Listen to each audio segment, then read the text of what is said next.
This happened just a week before Christmas, and to be honest, I still don't know exactly what I walked into that night. I'm 32, a Navy vet using the GI Bill to go to college. Life's been busy lately. Between school and working part-time, I barely have any time for a social life. So like a lot of people, I've been using dating apps to meet people. And not long ago, I matched with this girl around my age. She was really attractive. We hit it off quickly in conversation, and after a couple days of texting, we agreed to meet up at a bar restaurant not far from where either of us lived. Everything seemed pretty normal at first. She looked just like her pictures. Very pretty, seemed chill, and we clicked in person, just like we had over messages. While we were talking, she mentioned that she worked at the local police department, not as a cop, but more like in an administrative or receptionist role. I didn't think too much of that until she also brought up that her roommate was out of town for the holidays and that she hated being alone because she had this obsessive ex-boyfriend who used to stalk her. That made me pause. Obviously I asked her if she was safe and if this guy was still around. She kind of brushed it off, said he was harmless, and just hated being by herself. I'll be honest, that didn't sit right with me, but she downplayed it so much, I let it go. We hung out at the bar for about an hour or so longer, and then she suggested we head back to her place. I wasn't going to argue. She was attractive, and we were clearly vibing.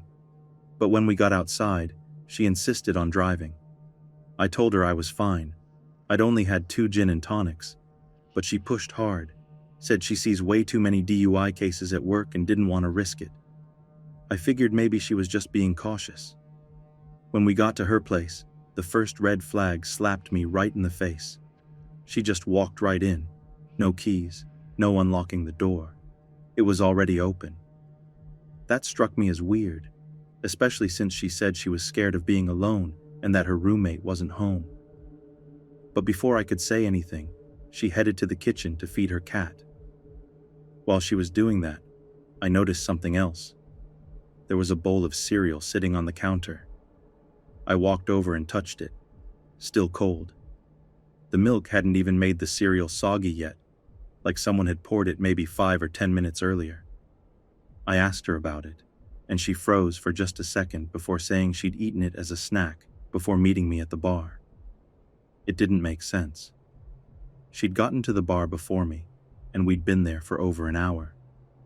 There was no way that cereal had been sitting there that long.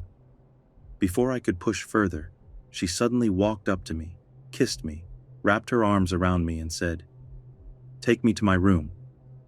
And I'll admit it, I ignored all the red flags and followed her lead. She was hot, the chemistry was there, and for a few minutes I stopped caring about the cereal or the unlocked door. But then things took a turn.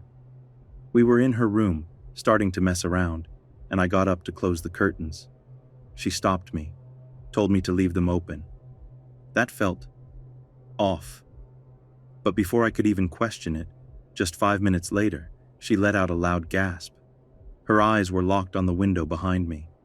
I turned and saw someone, wearing a hoodie, standing there, looking in. The second they realized I saw them, they bolted, and I could hear them running across the deck outside. I jumped out of bed and ran through the house, checking the doors. And sure enough, the front door wasn't even locked. I went over and locked it. Immediately after, someone started pounding on it, hard.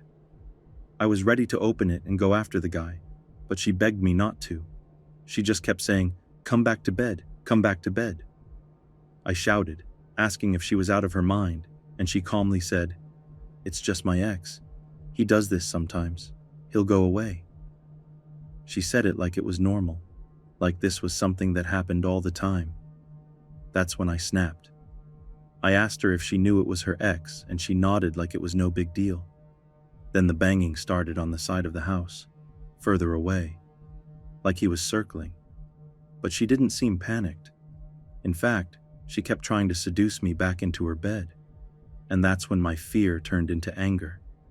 I started calling her out, about the cereal, the door, the whole situation. I told her I didn't buy her story. That's when I said something I'm not proud of. But at the time, I felt like I was in real danger.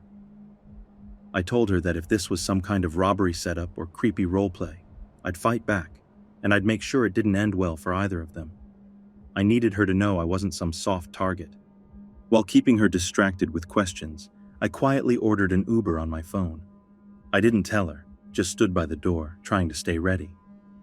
Thankfully, I hadn't fully undressed, and my shoes and jacket were right there. The second I got the Uber notification, I opened the door and ran. Didn't say a word, just sprinted out. As I looked back, she was standing there in the doorway, staring at me, not saying anything. It's been over a month now, and I still don't fully understand what the hell that night was. Maybe she really did have a crazy ex. But between the unlocked door, the cereal, her behavior, and how calm she was about it all, it felt like something else entirely. Like maybe I was about to be robbed. Or maybe I was unknowingly pulled into some weird fantasy scenario. I don't know. What I do know is that I'm furious with myself for ignoring the warning signs. I've been through a lot, including 9 years in the Navy, and I still walked into something that could have gone way, way worse.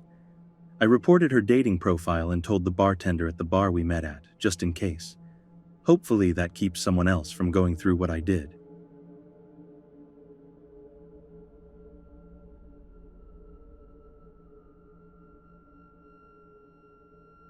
I've flown with my baby solo more times than I can count.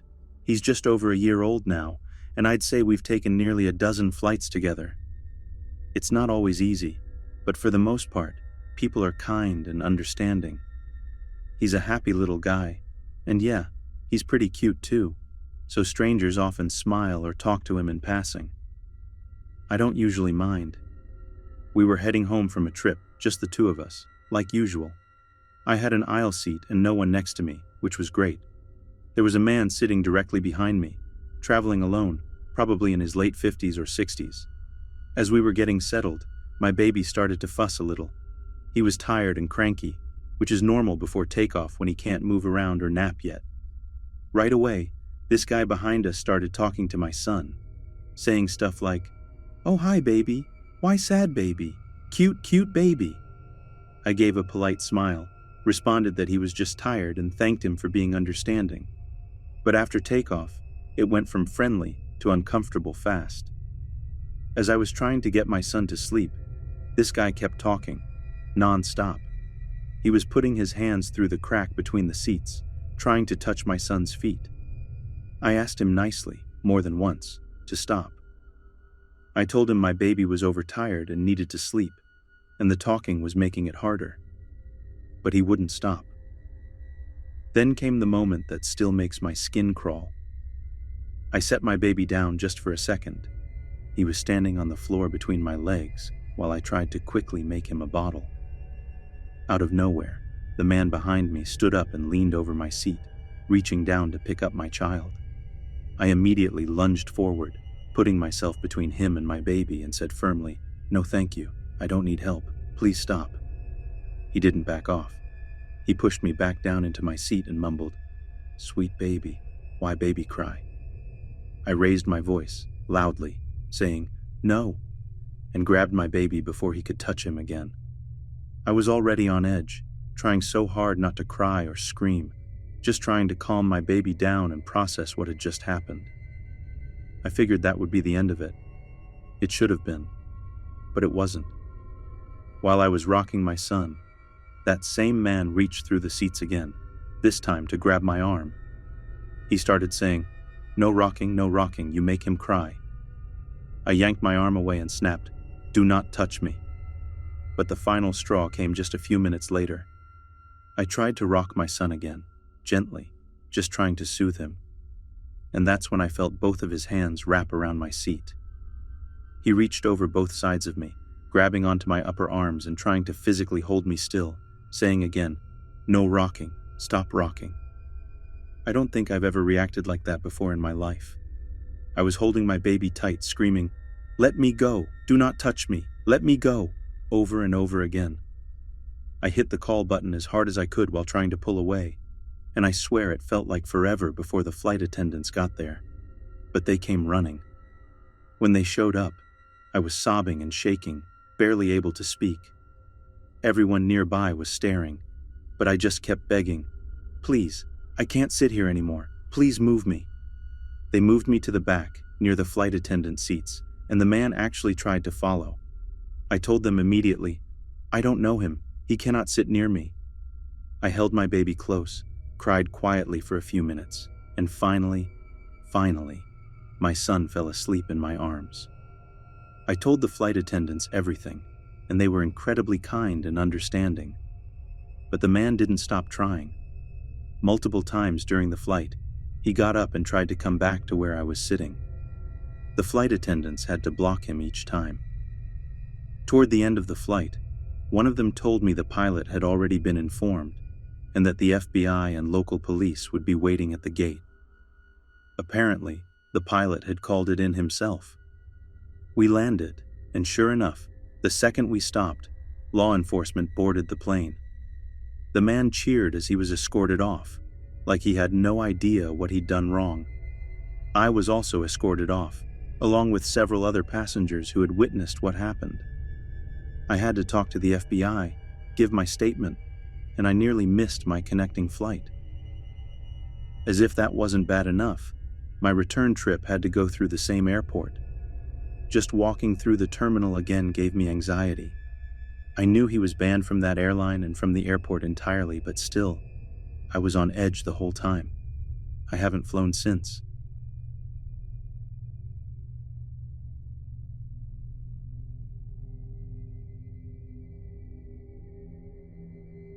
Growing up, I don't remember anything from the time I was born all the way to around age 13.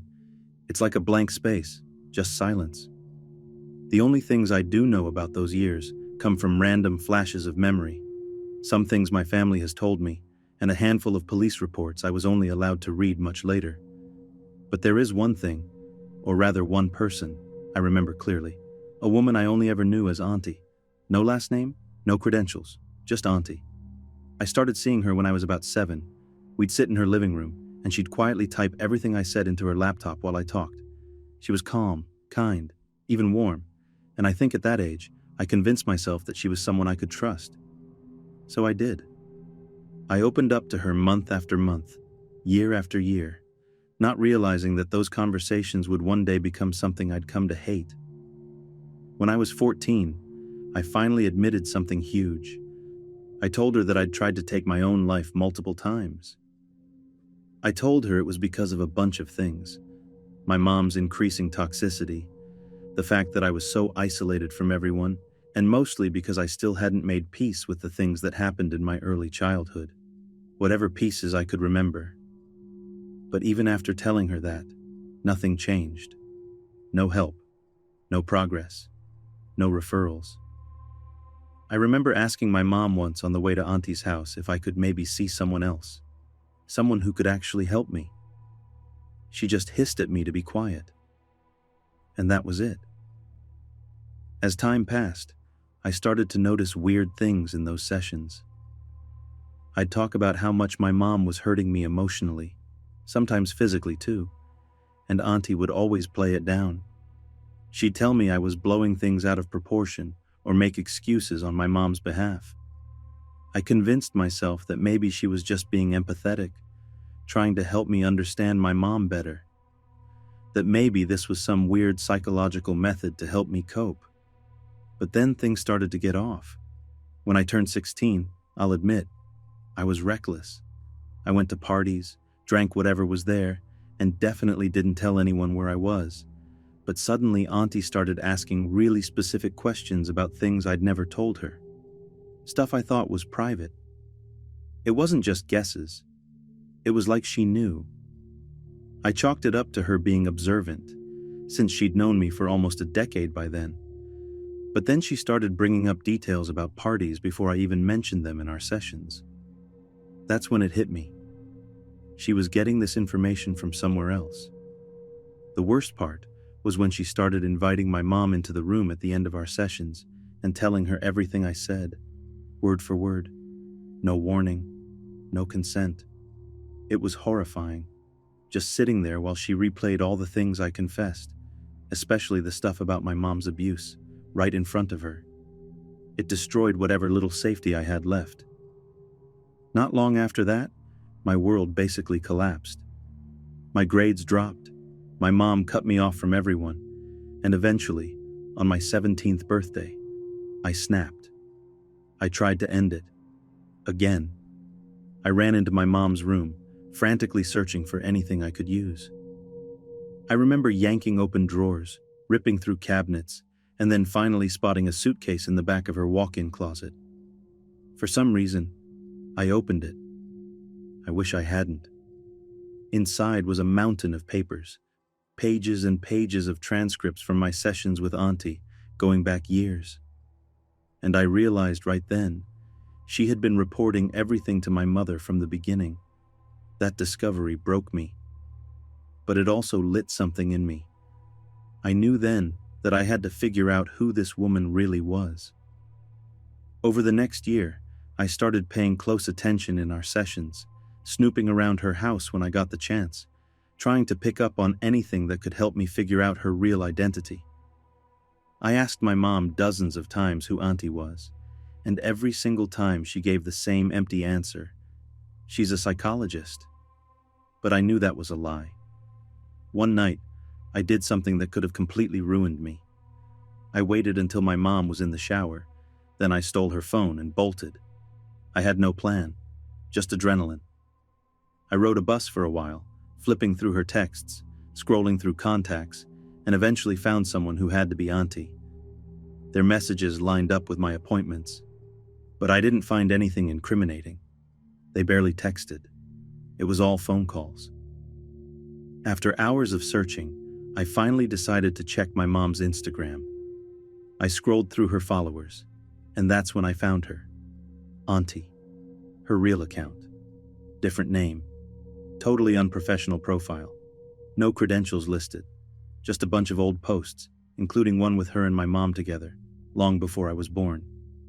They'd been friends for decades. Everything made sense in that moment.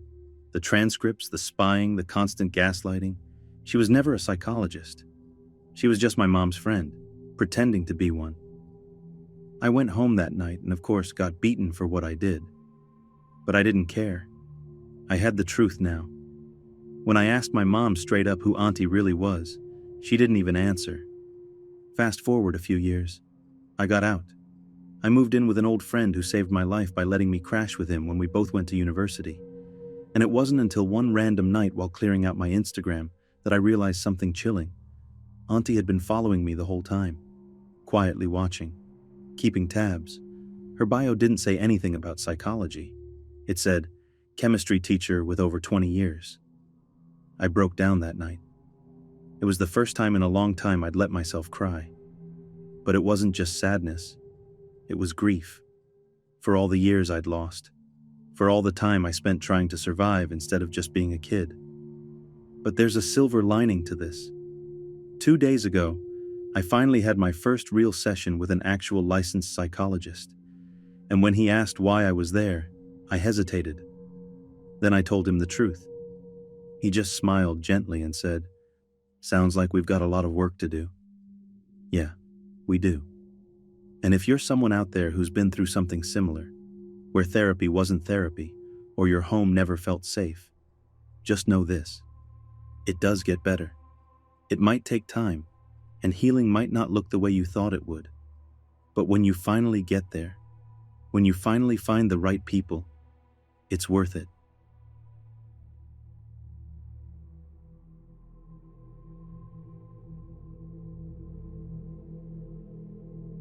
So my best friend and I both grew up in London, but her dad's side of the family is from Ireland. Every summer she goes over there to visit her granddad and the rest of her family. Last summer she invited me to join her for a couple of weeks, and I was all in. I'd never been to rural Ireland before, and I had no idea what I was in for. Her granddad's place? It was remote, like proper middle of nowhere remote. The nearest town was at least a 40-minute drive, and his house was the only building for miles. It sat right in front of a quiet lake and backed onto this massive forest. Honestly, it was beautiful in that eerie, postcard kind of way. Peaceful, but a little too quiet, if you know what I mean. One evening, her dad, granddad, uncle, and older brother were heading to the local pub, They invited us along, which was tempting, but we decided to stay back. We figured it'd be a rare chance to have the house to ourselves. Just two teenage girls playing grown-up, eating snacks, watching movies, pure chill vibes. Now, if you've ever been to Ireland, you'll know that a quick pint is never just one pint. A couple hours had passed, and it was getting close to 10 p.m. when we heard a knock at the front door. We figured maybe someone forgot their key, so we went to check it out. To get to the front door, you had to go through this little conservatory area first. We stepped into it expecting to see one of her relatives, but instead, there was a man standing outside. At first, we just kind of stared at him, waiting for him to say something. And in that silence, I got a good look at him, and something was off. He looked wired. His eyes were too wide, like he hadn't slept in days, and his whole vibe was just wrong. He said his car had broken down, and he needed to use a phone to call someone to come pick him up. I glanced past him, trying to see the car he was talking about, but there was nothing. No sign of a vehicle anywhere. I asked him where his car was, and he told us he'd broken down about 30 minutes down the road and had walked until he found a house. Given how isolated this place was, I guess it could have been true. Hesitantly, my friend offered him her phone and said he could call someone but would need to stay outside on the porch. He didn't take it. He ignored the phone completely and started asking if any adults were home. I wanted to think maybe he just felt awkward talking to two teenage girls and preferred to speak with someone older. But at the same time, we both knew, that this wasn't right. Trying to keep calm, we told him that her family was out, but would be back soon. That didn't put him off. In fact, he started looking past us into the house, like he was checking it out. Then he said he needed to use the landline and began insisting we let him in. At that point, the alarm bells were screaming. If he needed to call someone, why not just use the phone in his hand? Why the landline? He kept pressing us, more insistent each time, almost aggressive about it. My friend finally told him that he could use the mobile or leave. Those were the only options. When he kept pushing, we just shut the door in his face and locked it. Then we locked the inner door too. We were both shaking. We went back to the living room, turned off the lights, and tried to peek through the curtains to see what he was doing. He didn't leave right away. We saw him pacing around, trying to peer in through the windows. It honestly looked like he was searching for another way in. Eventually, he wandered off into the dark, but we had no clue where he went. That was almost worse than him standing there. And then my friend dropped something that made it even more unsettling. She said she'd never seen him before. And in that town, everyone knows everyone. We thought about calling her dad, but by then it had been a while, and nothing else had happened. So we figured maybe it was over. We tried to go back to normal. Her dog started getting restless, barking like mad out back, but it was pitch black so we couldn't see anything. We assumed it was just a goat or something. It usually was. After a while, we gave up on waiting for her family and decided to just go up to bed. I went into the kitchen to grab us some water before heading up, and that's when I heard it. The back door handle was rattling, like someone was trying to force it open. I froze. That door was old, and I didn't trust it to hold.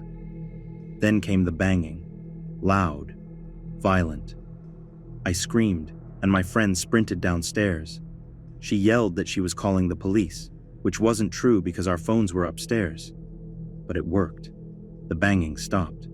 We heard footsteps retreating into the night, getting quieter and quieter until we couldn't hear them anymore. We were frozen, couldn't speak, could barely breathe. And then we heard the front door open. We didn't wait. My friend grabbed a kitchen knife, and we both bolted into the pantry to hide. It felt like the end. But then we heard her dad calling out for us. And I swear, I've never felt relief like that in my life. Still trembling, we rushed out and asked them, "Did you see a broken down car on your way here?"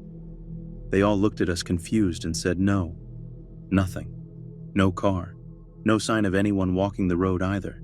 And in that moment, I honestly thought I was going to be sick.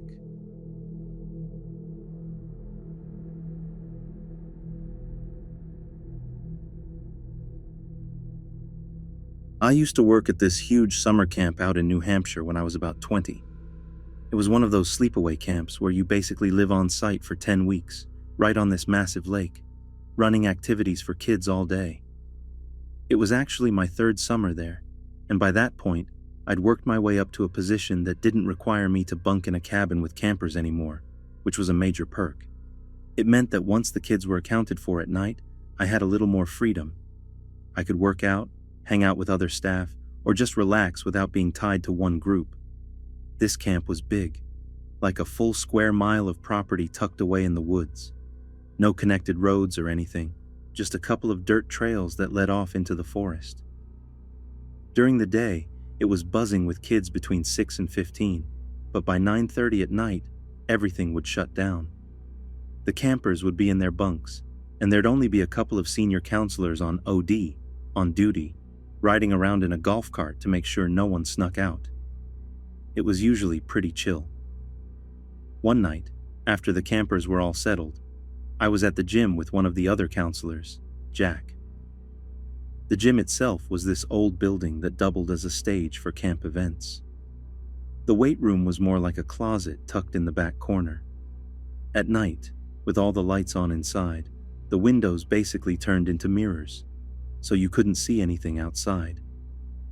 We were in the middle of lifting when we suddenly heard something hit the basketball court just outside the gym room. We walked out to check and found a small rock, probably the size of a cherry, just sitting there. At first, we figured something had fallen from the rafters, or maybe one of the kids had snuck out to mess with us. Nothing too weird. About 5 minutes later, we heard that same scraping sound again, like something being dragged across the wooden floor. This time, it was unmistakable. I stepped out again, half joking but half serious, and called out that anyone sneaking around better get back to their cabin before OD caught them. I was hoping whoever it was would hear me and bolt. We spotted another rock, this one bigger, maybe lime-sized, and I started feeling uneasy. Everyone knew the camp staff took the property seriously, especially the gym. Damaging the floor was a big no-no, and anyone who threw a rock like that would definitely be in trouble. We stayed put, trying not to look spooked, but the whole time, I kept glancing at my reflection in the window. It hit me that someone was definitely out there watching us, and because of the way the windows reflected, I could be looking right at them and not even know it. That thought made my skin crawl. Then, out of nowhere, there was this loud thud. I dropped my weights and sprinted to the court again, just in time to see this massive rock, probably the size of a basketball, bounce and roll across the court. That was when the mood shifted completely. No way a camper did that. That thing could have done real damage, and sure enough, it had chipped the wood. I stormed toward the open doorway that faced the woods, pitch black out there, and yelled out, thinking maybe it was Matt, one of the counselors on duty. I threatened to report him if he didn't stop screwing around. But as I was standing there, I realized how stupid it was to have my back to the light inside and my face to the pitch dark outside. If whoever it was had thrown something at me, I wouldn't have even seen it coming. I turned back toward the court, and that's when my stomach dropped. I saw the golf cart coming, from the opposite direction, which meant it couldn't have been Matt out there messing with us. I looked at Jack, yelled, "Let's go!" and we both ran to the other entrance to meet the cart. I told Matt what had happened, how someone had been hurling rocks into the gym for nearly half an hour, and we all sped around to the backside of the building. But whoever it was had vanished. The only place they could have gone was straight into the woods, because that side of the property backed up to nothing. There were no roads, no cabins, no trails, just thick forest for miles. We headed back to the staff lounge after that, but I couldn't shake the feeling. My adrenaline was still spiking, and I felt this deep, primal kind of fear. I don't scare easy, but that was one of the few times I genuinely felt hunted. Like someone had been sitting out there in the dark, silently watching us. Just waiting.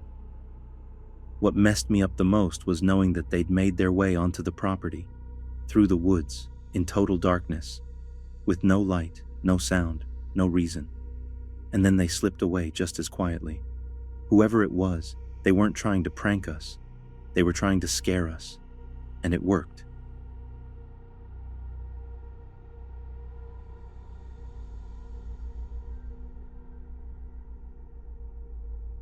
So this happened when I was 22, just a few weeks away from graduating college. I was working toward my theater arts degree, and all I had left was this tiny sliver of credit to earn. My final assignment? Helping out in the costume shop for our department's spring musical. Honestly, I was excited. I've always liked sewing and getting hands-on with costumes. Plus, the show was kinda out there, with some weird, colorful designs, so it kept things interesting. The costume shop would usually open around noon on weekends, but that Saturday, I ended up sleeping in after a late night, and I didn't get there until about 1 p.m. As I walked up to the theater building, I noticed this guy just standing near the front steps. Now, our campus isn't big, and by senior year you've basically seen every face, whether you know the person or not. But I had never seen this guy before. He looked around my age, maybe early 20s, but he was dressed weird for the weather. It was over 60 degrees, and he had on this bulky winter parka and snow boots. His clothes underneath were kinda dirty, like old jeans and a wrinkled t-shirt, and his hair looked greasy, unwashed. We made eye contact, and I gave him a polite smile and nod, mostly out of habit, but he didn't return it. He just stared. Not in a flirty way, just cold and empty. His eyes followed me as I walked up the steps and through the glass doors, and something about it gave me that gut-deep warning, like my instincts wanted to raise a flag, but I brushed it off. Down in the costume shop, a friend of mine was already there. They asked if I was okay. I must have still looked a little rattled. I told them about the guy out front, and they actually went upstairs to check, but came back saying he was gone. We laughed it off, assuming he was just some oddball or maybe someone waiting for a friend. I spent the next few hours sewing ridiculous costume pieces, like literally stitching beach balls onto bikini tops, while listening to a podcast. By around 4:30, my friend left, and I was alone in the shop. I took a quick break to finish some homework, then went back to hand sewing snaps onto the back of a blouse. This time I left my headphones off, partly because I was getting tired, but also, I don't know, I just didn't want to be completely zoned out alone down there.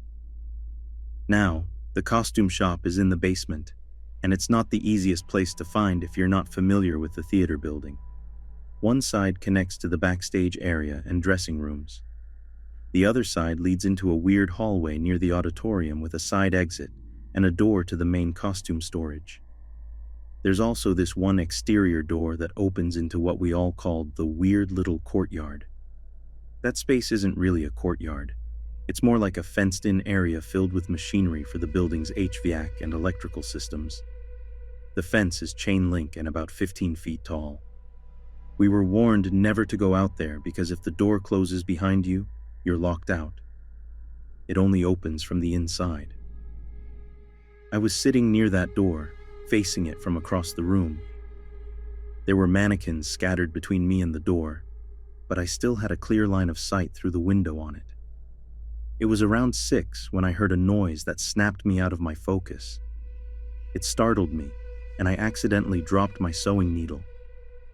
I bent down to pick it up, and when I sat up, that door's window wasn't empty anymore. Parka guy was standing there, just on the other side of the glass. At first, I couldn't fully see him because of the mannequins, but I shifted in my chair, and yep, it was him. He had found me, and somehow, he was standing in the locked, fenced-in courtyard. He must have scaled the 15-foot fence. That's the only way in. That thought alone was enough to make me freeze. We locked eyes again, And this time, there was no mistaking the intention behind that stare. It was cold, blank, and completely unbothered. He looked like he was trying to open the door, just casually, like he had every right to be there. I didn't move at first. I was trying to figure out what to do. I mean, he couldn't get in, right? But then he started tugging the handle harder. That snapped me out of it. The main entrance to the costume shop was to my left, and it could be locked from the inside, so I got up to secure it. Just as I reached the door, he started pounding on the glass behind me. Loud, sudden, aggressive. That was the moment I got scared. Like, truly scared. Instead of running, which I probably should have done, I ducked into a smaller storage room behind me, shut the door, and called campus safety. Not the police, though they did get called later. I guess when you're scared, you don't always make the most logical decisions. Thankfully, campus safety showed up fast, but by the time they arrived, the guy was gone. Somehow, he had scaled the fence again and vanished before anyone saw him. Campus safety walked me back to my dorm and even brought me food from the dining hall since I was too shaken to go out. Later that night, a police officer came by to take my statement, but there wasn't much they could do.